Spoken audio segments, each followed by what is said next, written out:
Blood Money, episode 65 with Reinette Senum. The first woman to cross Alaska alone brings bravery back to journalism.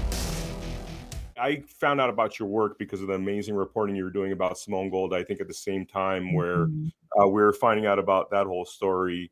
And, just a quick intro for the viewer of, why I thought Reinette would be an awesome guest is because when all this stuff was going down, I had privileged information, I would say, and there wasn't many people that were really covering and attacking the story like we should be, simply due to political reasons, right? Because people on the right, frankly, we're doing the same thing that the people on the left were doing, right? When that whole BLM thing went down and that, woman was buying a whole bunch of houses and spending all this like nonprofit money, the right was like, oh my God, she's such a criminal, blah, blah, blah, right? But then when something similar happens on our side and people are like, oh, we can't, out her, we can't talk about it. It just, that was really a bummer because I think we got to keep our side clean. And, when I saw that you were doing that work and doing it in such a fantastic fashion, kudos to you, much respect to you. So tell me, how do you,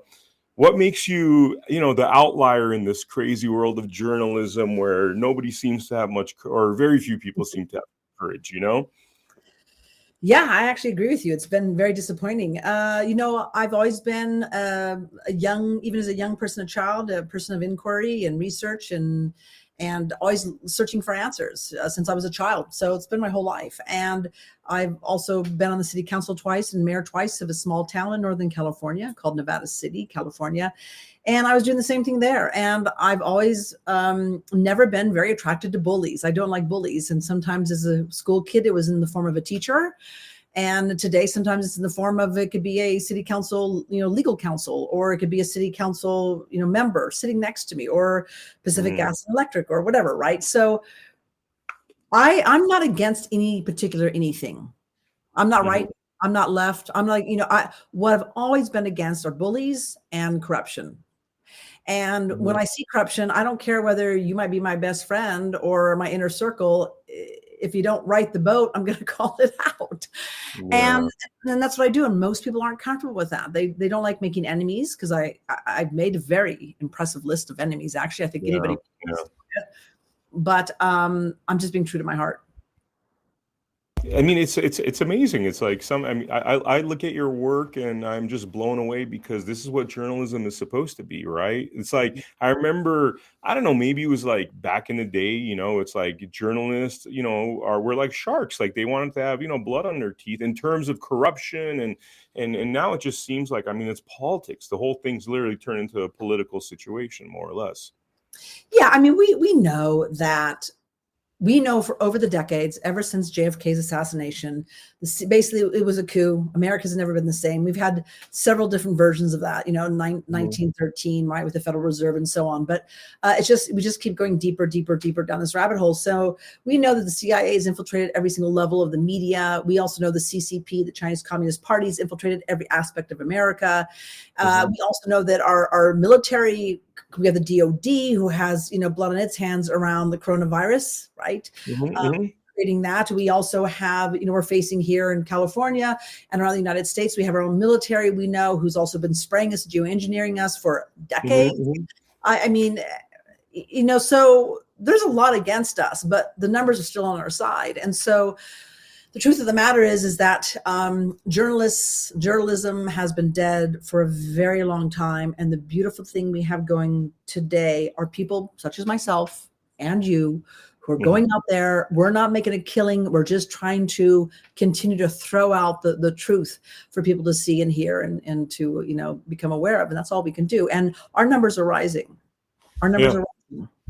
Yeah. It's the things that you pointed out. Essentially, we, like people like you and I, are very well aware that, with everything you're saying, they're trying to kill us. They're trying to kill us, and they're trying to kill us. Like, that's their thing. And onto the road of killing us, they need to extract as much money from us as possible through all these corrupt systems. And, we did an episode with Dr. Peter McCullough, and he had this, great quote that everything is corrupt, everything's broken, because he thought that when they started bullying him because he didn't go along with the COVID narrative, that the courts were going to come to his rescue. And he saw how just everything is messed up. And you and I understand this. Why don't people understand this? Why are people still blind to this? Why are they still listening to after they've been let down on so many occasions, why are they still trusting Fox? Why are they still trusting the MSM?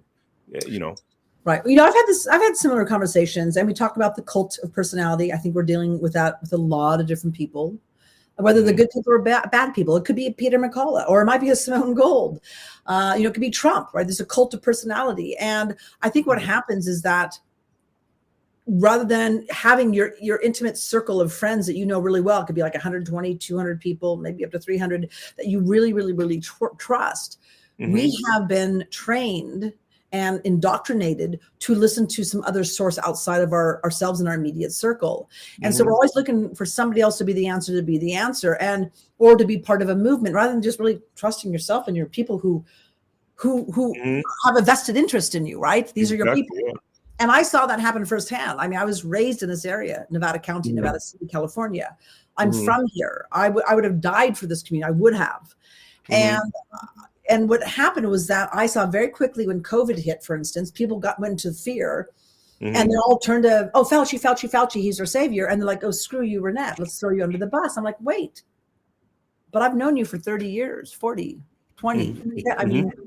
Fauci doesn't even know your name. So why are you listening to this person? And I think we've been trained to not ask questions, to be told what to do, to not critically think, to not trust our instincts. And we're easily duped over and over and over again. And then once you get into a movement like the medical freedom movement, I got into that in 2014, not over COVID, but over an alternative doctor being prosecuted by the state of California. And that was the first time I ever heard of medical choice, medical freedom, right? Freedom of choice. Never heard of that. And what happens, we get into this movement. And as you can imagine, as the movement really starts to gain momentum, you're going to attract sharks. You're going to attract psychopaths. You're going to attract sociopaths, narcissists, and they're going to make the lead. And some people are going to be placed in the front. And there's a bit of that too. And that's where discernment and having your own, good intuition really comes in. And so once you're in this movement, people don't want to believe that people within the movement, people they've been looking up to, could possibly steer them wrong. And it happens all the time. And many times, not always, it's not organic, it's not natural, it's by design. So with Simone Gold, when we're talking about what you're just saying in terms of by design, I know there's accusations of Simone Gold being by design. What's your general feeling? I've read your pieces, but for our Blood Money audience, what's your general feeling about, what's going on there? Well, it's hard to kind of tell from here, but what I can tell is that she's had a really long, interesting history with the real extreme right. And so what happened was when Trump was in office, COVID was coming out. It was around the time they're talking about ivermectin and hydroxychloroquine and so on. At that point in time, there was an undercover audio that came out that was in my Substack, where we had Save Our Country, we had the Tea Party Patriots. And by the way, ironically, in this little liberal town of Nevada City, the Tea Party Patriots started, ironically. And there were ones, this undercover audio came out where they're like, look, we got to do this to protect Trump and his stance and blah, blah, blah. We need doctors to be on the front lines, to be the face, to kind of help steer the public and stir them. And so that came about, and then they're like, okay, who's the person going to be? Who is the face going to be? And they're like, Simone Gold, you're perfect. You're a doctor and you're an attorney. And she already had some very interesting, deep ties to the real neo-right. So there was that. So ultimately, and this is the thing is that many people who are put into these positions, they have certain weaknesses. It could be addictions, sex addiction, drug addiction, pornography.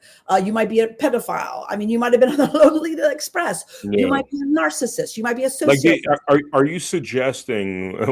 I know the answer is already yes, but I have to ask. You're suggesting that they're purposefully chosen due to their weakness because there is a file that, should they now get off the tracks, that file is hence released. 100%. And it's it's like a bait to them too. It's like a carrot. Yeah. They'll just go after it. If their ego is being, appeased, right? Yeah. If their appetite is being appeased, if their Mhm. bank account is being appeased, then what's in the way? And so now, to what extent, where did this happen with Simone Gold? If it has, was it from the get-go? Was she set up? I mean, I've had people who are working with her right now, watching, observing her, saying, "I think she's MK Ultra." That's not my observation, but I wouldn't be surprised by anything anymore. I wouldn't be surprised by anything anymore. So these are people who are really close or just observing her, saying the only thing that explains it is this. I'm like, okay, duly noted. I haven't found the roads to that, but if I do, I'll let you know. So, or did she just get swept away? And, because now she's telling people a couple different things. One is that she is the founder and started AFLDS. No, you didn't. The Tea Parties did, right? Save our coalition. Save Our Country, coalition. They're the ones who started this. And when you look at their deep money ties, they're very, very deep. And so did it start there, or did she get, taken away by it all, carried away by all of it? Because now when she went to court in Arizona, was testifying, she was basically saying, my money, FLDS is mine. Well, first of all, it's not your money. It's the organization's money. And you did not you were not the founder of this. You're saying that, you're claiming that, but you're not. You were put into this position. So she has this entitlement and ownership that's just, it's not backed up by evidence. I mean, in a nonprofit environment, that just makes a little sense. Let's say if you're a nonprofit, it's not your money. I mean, no, I mean, it just kind of tells you the disconnect from reality. And so there's that. Then with this Arizona decision, basically, it was based upon facts. It was based upon documents and evidence. And that was that, yes, she did resign in February 2022. It was by Zoom. It was in the minutes. There were witnesses. The Arizona judge clearly said, you're not the chair any longer. You're not the president any longer, or the CEO. And yet she continues to go out there and promote herself as the president and the chair of AFLDS and raise money based upon that. Yeah. That's fraud. I mean, that's the kind of fraud where you'll end up in federal prison for many years. It's crazy though, but like the legal system, I see so many flaws because this is happening before our eyes. And yes, the judge, did definitely side with the current board, and that was nice. But that was also, in my opinion, a really flimsy decision. And I see courts doing this kind of stuff. I mean, I hate to say the word cowardice, but you got to go with something, and you got to go with, sometimes you got to go with the Constitution. So sometimes you got to go with the facts in front of you. I mean, you got to always go with the facts in front of you. Those two things are just kind of not happening. It's like, a half-assed decision like this, he should have been like, right. Well, here's the kid, why is she not at this point in time? Why is she not being prosecuted? Why hasn't the Attorney General not gone after her? Why hasn't even the current FLDS board? I mean, I've been asking them, saying, look, are you going to do this? Like, well, I'm like, look if I went out as Reinette Senum and I started to claim to be the president and the chair of AFLDS and started collecting money, basically, saying that I represent AFLDS, the current AFLDS board would be like, what the hell are you doing? Knock it off. Or we're going to do a cease and desist. We're going to do a restraining order. We're going to, freeze your funds. We're going to take you to court. But for some reason with Simone Gold, they're allowing it to happen. And I have to say, at what point do you say enough? Because you are allowing somebody to fraudulently misrepresent and raise money, illegal, claiming and declaring that they are the president and the chair of AFLDS, when we know for a fact they are not. That's so crazy. That's like the most bizarre thing I've ever seen. And you're right. There's a lot of things that kind of don't make sense. It doesn't make sense that like CNN hasn't done the hugest expose on this because it's so salacious, right? I mean, this should be the dream story of CNN. And I just wonder, like, why hasn't that happened? And that to be honest with you, thinking that gives me answers I don't like. You know what I mean? Well, yeah. As you were saying that, I'm like, well, yeah, I'm thinking the same thing. I mean, when you look at it, generally these stories, they come full circle. And when they're like, well, you're here CNN and you're here Simone Gold and you're doing this, and CNN should be all over it. But when you really look who's behind financially, so on behind both, you kind of come to the same people. So I mean, I think this is the thing is that I think we need to just start questioning our reality and questioning every leadership decision made, questioning the juries, questioning the judge, the court decisions, questioning our elected officials, the media. I mean, everything, our history, our religion, our geography, how we got here, the assumptions we made. Mem, I think the best thing we can do is not assume anything that we have assumed to be true is actually true. I mean, that's what that's why we work with Mindy Robinson as part of our network. She does 2 shows with us, and we've been doing a lot of digging. I mean, just about, our assumptions, our history and all that. Have you heard this thing? And I know this is coming from like total like left field and stuff, but have you heard this thing about like our American history? Actually, a lot of the buildings in Washington are a lot older. They've lied to us. And you're talking about the mud floods in Tartaria, all that. Yeah. I mean, it does sound outrageous, but this is the thing is when I was a young girl, 19, 20, 21 years old, I was traveling around the world and I started to see artifacts and historic art and things that did not fit within the official narrative I had come to believe. And that was not a conspiracy theory. That was not coming from some, pseudo person out here on the field. This is me traveling on my own back in the 80s and 90s going, wait a second, where does that fit in? So all I can say is I know from my own experience predating the internet and conspiracy theories that no, there's a lot of stuff that's been kept out. And we do know, and I've seen it as an elected officials, if you don't have information, if you don't have the real story, right, if you've not been informed, you do not stand in a place of power. And there's no doubt that those in control are trying to misguide us and misdirect us and give us false narratives so that we're never strong and standing strong, standing strong. And that's where we are. So yeah, I question everything. And when I do look at the fact that, like, for instance, electroculture is coming in. Electroculture has always been this kind of underground theory about taking copper wire, putting it on, a stick wood, and then putting in your gardens, and helps grow things and plants and trees and gardens and so on and blah, blah, blah. It's the same theory and premise behind the cathedrals, right? They were really power stations originally. They weren't for religion. They were for collecting power and energy from the ethers. Sounds crazy, but when you concoct something that looks like the top of the cathedrals, like energy. So question everything. Just question everything. Exactly. Yeah. I wish people had this general mindset, which I think, we did at one point, but now it's just another brick in the wall. I mean, seriously, it just feels like that Pink Floyd album has come true and people are comfortable with it. I don't know. I don't get it. I thought the whole spirit of the country was different. I mean, I know there's a lot of us, but sometimes I feel like not enough, Well, our numbers are growing. Their numbers aren't growing. Their numbers on the other side is shrinking. Our numbers are growing. And I have to say that the natural curiosity that we're born with has been educated and indoctrinated and just generation by generation removed. And so that's why we're facing what we're facing the last 3 years of saying, we should be questioning the science. We should be questioning Fauci. We should be questioning everybody, including me. Go ahead, question. And that kind of intrigue and interest and curious mind has been systematically removed over generations. Yeah.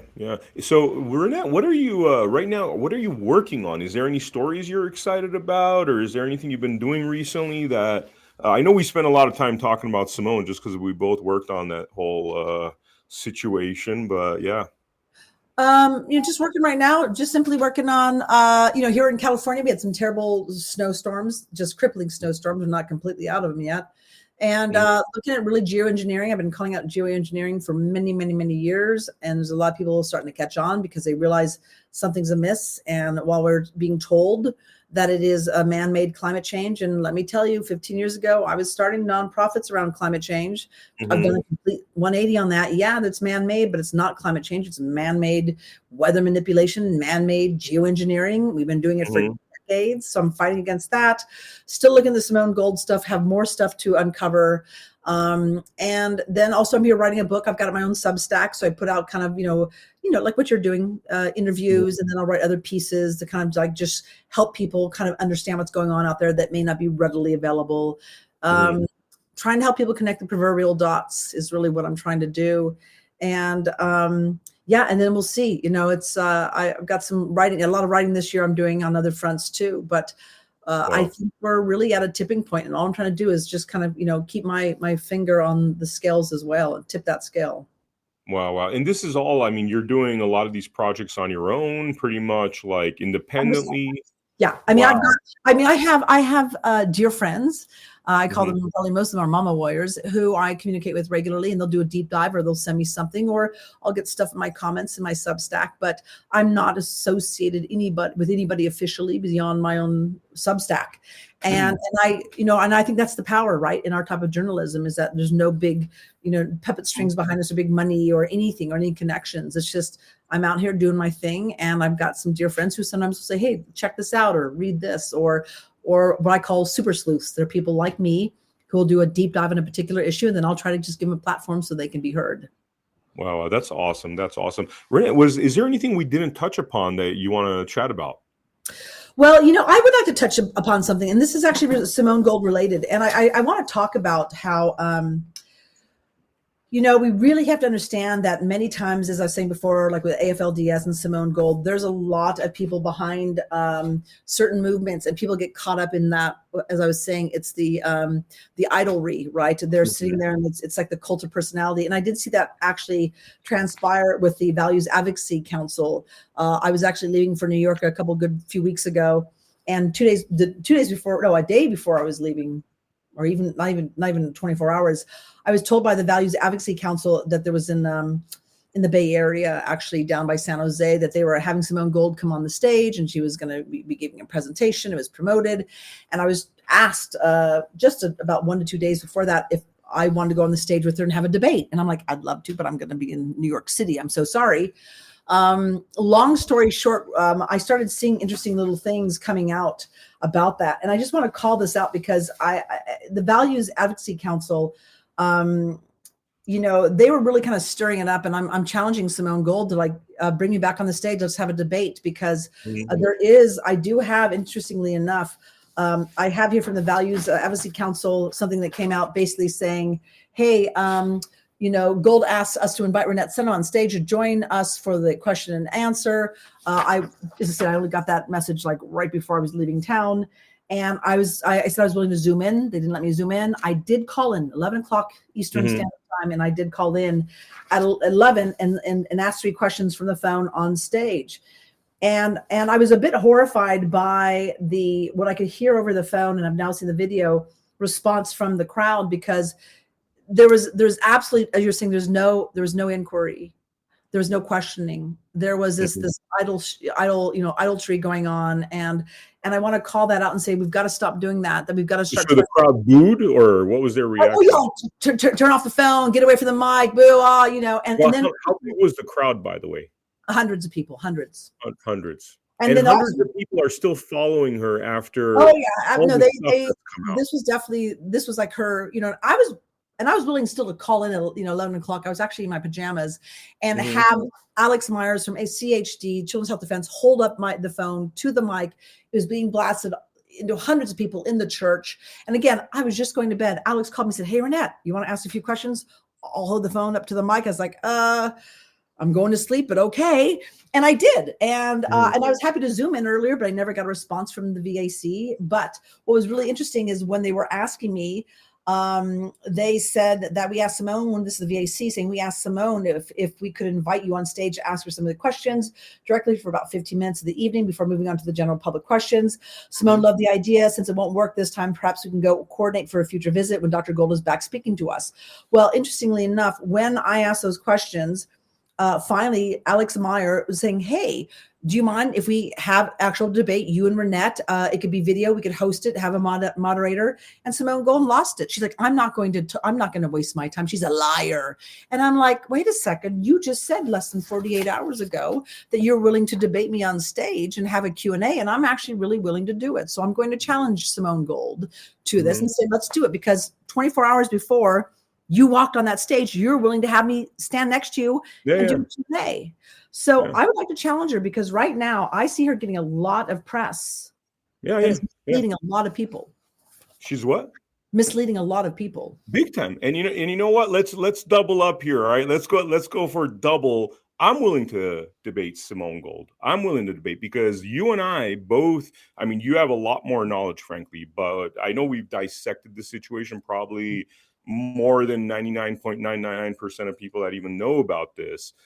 And I mean, I don't know. I just feel like personally, like it would be either you or myself, it would just be a massacre in terms of a debate because there's just no way to like.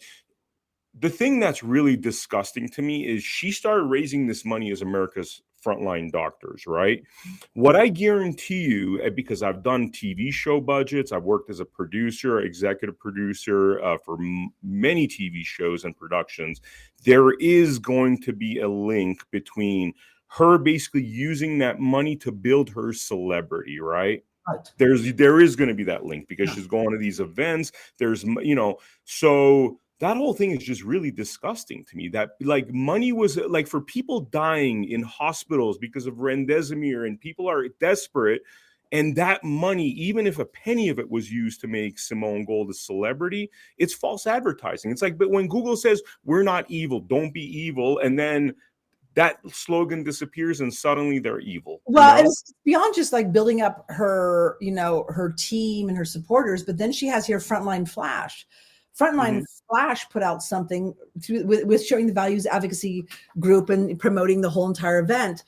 And Frontline Flash is actually John Strand. John Strand is her underwear Playboy gay model boyfriend, who's been doing the whole January 6th thing. But what's interesting is that he's saying here, and so he promotes this.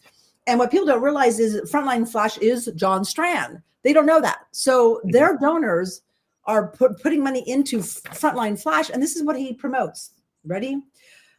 Right here, with this right here. This is how he promotes it. Wow. Anti-Semitic activist Reinette Senum has repeatedly attacked American Frontline Doctors founder, Dr. Simone Gold. Senum has promulgated false accusations and slurs harming Dr. Gold and the work of AFLDS. So VAC invited Senum to confront her in person. Well, I mean, when that happened, it was like less than 2 days before, and I'm on the way to a plane. But my point is this. Simone Gold will not allow, and she's paying people to go out there and try to destroy their reputation and their character, right? By saying she's anti-Semitic. Now, my dad, who is Jewish, is going to be really, really surprised to find out that I'm anti-Semitic. My girlfriend, Susan, of 15 years, who's also gay, or not gay and Jewish, is going to find this amusing that I'm anti-Semitic. But this is the kind of stuff that Simone Gold is promoting. Yeah. And what garbage is promoting, putting donors' money, hard-earned dollars, trying to shut up and do character assassinations of those who have the right to ask questions. Yeah. When you are a 501. I mean, they Antifa'd you. That's what's crazy. Sorry to interrupt you, but like what's shocking to me about all of this is when you called, they Antifa'd you. That was it. They would shut up, don't say anything, right? And now she's this whole time she's been part of the right. Freedoms, they're stealing our freedoms. Yo, like you're doing the exact same thing as the BLMs and the Antifa. Wait. Before it was AFLDS, she started what's called right the Freedom of Speech Foundation. She started the Freedom of Speech Foundation, and she has her boyfriend and the donors' money going towards calling somebody out, calling somebody an anti-Semitic activist. News to me. Somebody who's actually expressing the freedom of speech, questioning as they should question, they have the right to question. And this is what they're producing. So, folks, I don't care if you believe me or don't believe me. I'm going to ask you to inquire and to research and come to your own determination.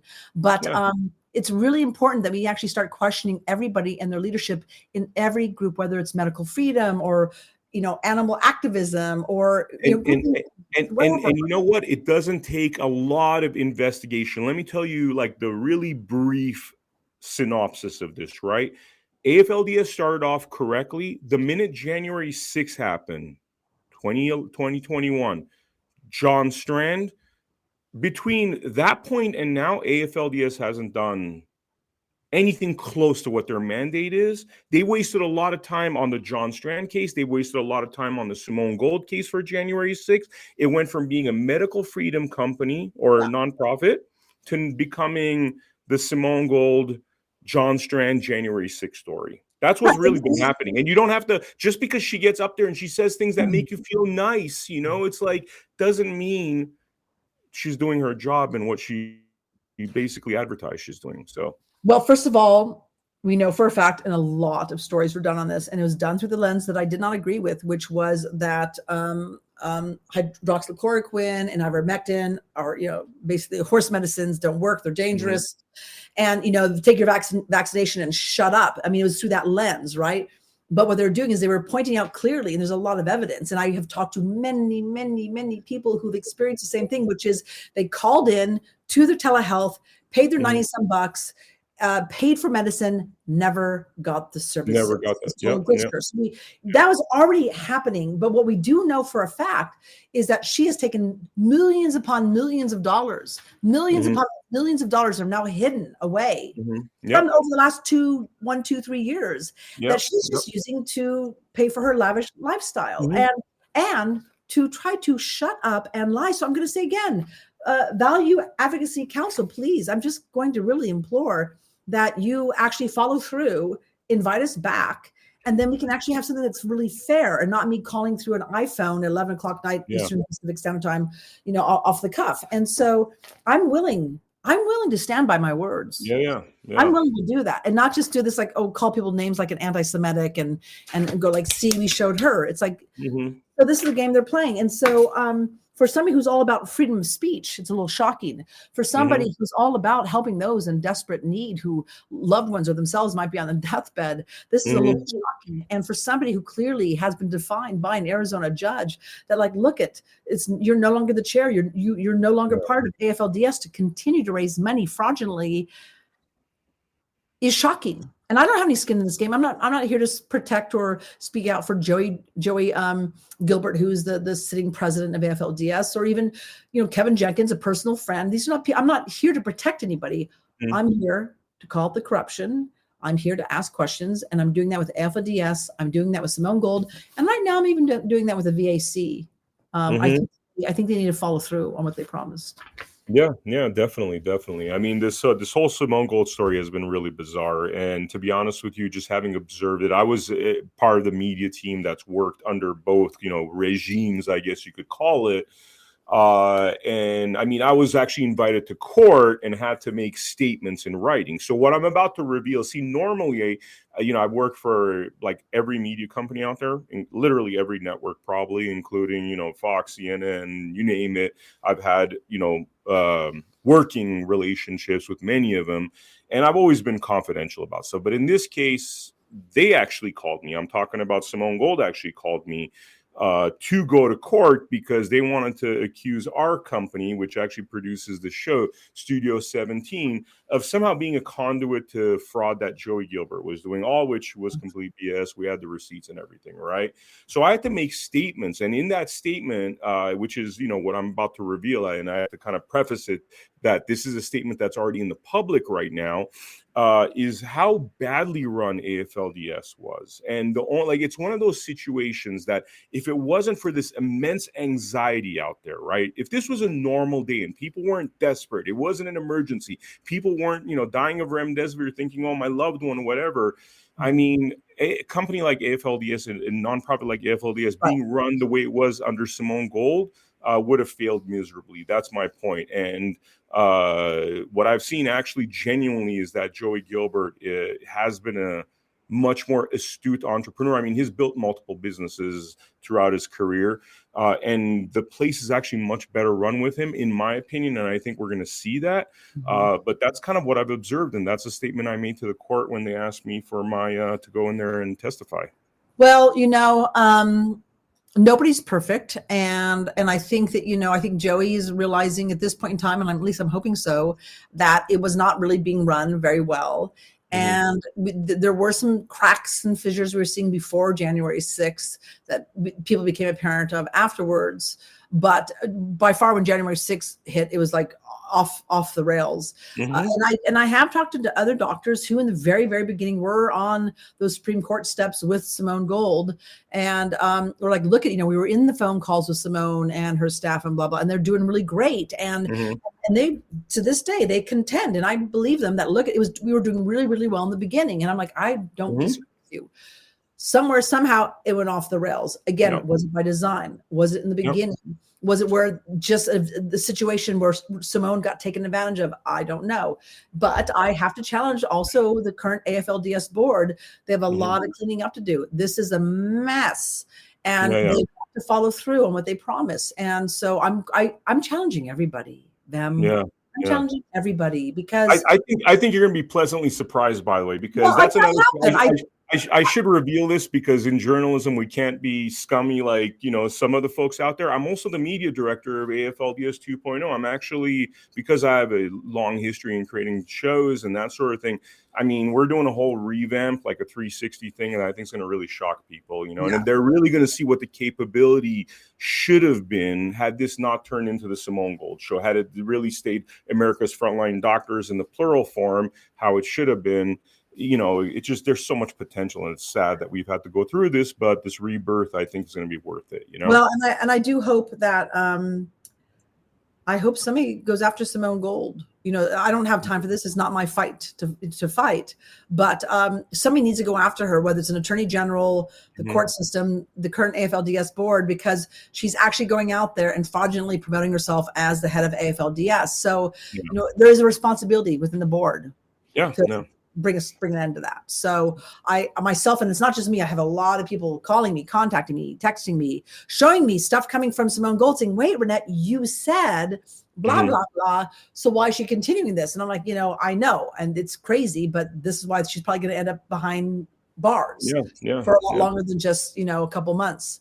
I mean, for me, it's been a really sad journey because I started this like admiring her because I was like a fan of what she was doing. I adored her, and I did like literally 100+ video pieces to help promote when I was so enamored by her. And I mean, it's been the saddest downfall because she's gone from that to like, now I'm starting to think she's like a sociopath and a criminal, because unless like, already that you're not part of the company, you've been fired, you're done. And to go and raise money as if it's still is just unbelievable to me. And it's more unbelievable that people are like, defending her. Like, I mean, that's just. Well, a lot of people don't know the story. When they do read the story, they're like, wait, what the heck?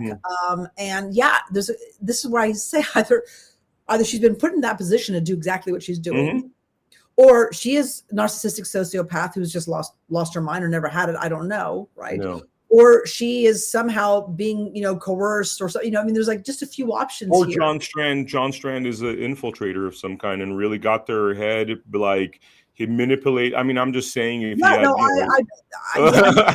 I mean, I'm presenting information to people, right? But I'm also presenting a heck of a lot of questions, saying, look, guys, I don't have the answers, but I can give you bits and pieces to make you go, well, what the heck is this? But really, I don't know. And that's what we're going to do more of a deep dive. There's actually much more to this story.